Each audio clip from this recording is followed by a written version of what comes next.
Welcome to Lesson 14, New Features in Photoshop Creative Cloud.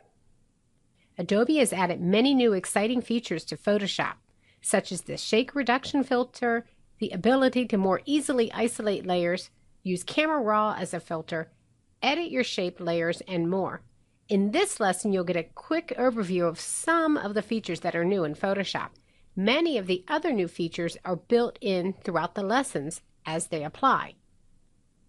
So let me start with isolating layers.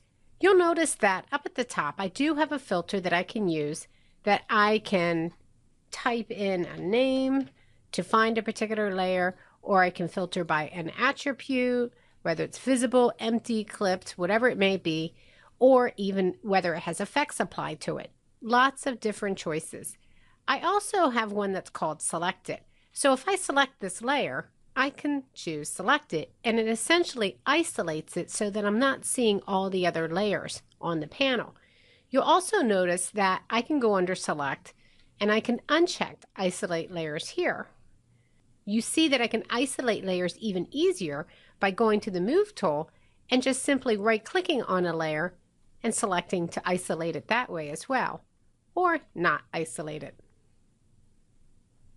Now I have a rather poor image here as an example, and that's intentional because I do want you to select the camera layer and then go under Filter, and you'll see that in the Sharpen there's a new feature called Shake Reduction. Now as a default, the Shake Reduction works pretty well. You'll see that once this processes, that it tries to unshake or clarify the image that's in here.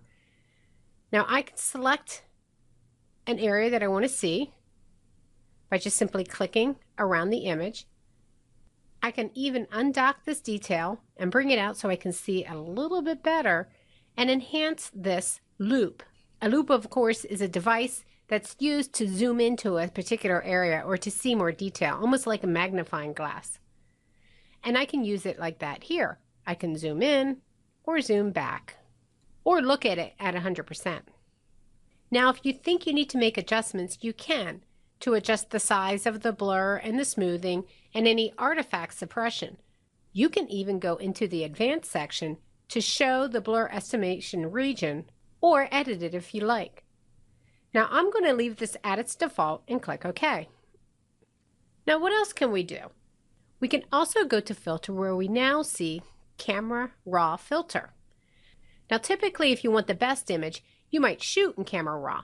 This is a filter that allows you to take advantage of some of the same features right in Photoshop.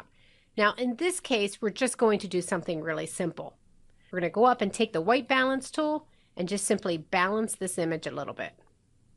I'm also going to click on the radial filter, Option drag it from the center of the lens, and you'll notice that I have a couple choices here. I have a radial filter panel off to the right. It's set to feather already, but I can come down here and indicate that whatever changes I want to occur on the inside. I'm going to slide this back up and just increase the exposure just a little bit and the contrast, and you can see that it's applying only within that area. And it's feathering as I go. And like you saw earlier, I can even control that feather to have it more or less, depending upon the effect that I want. I'm going to click OK, and you can see the image has been corrected. Still not a great image, but that's okay. It's a great example for us to use for both the shake reduction and the Camera Raw filter. Next, I'm just going to press Command T or Control T. I am going to rotate this a little bit. I'm going to bring it down so I can make sure it's about on that same angle as that photograph. I'm going to bring it down in size. There we go.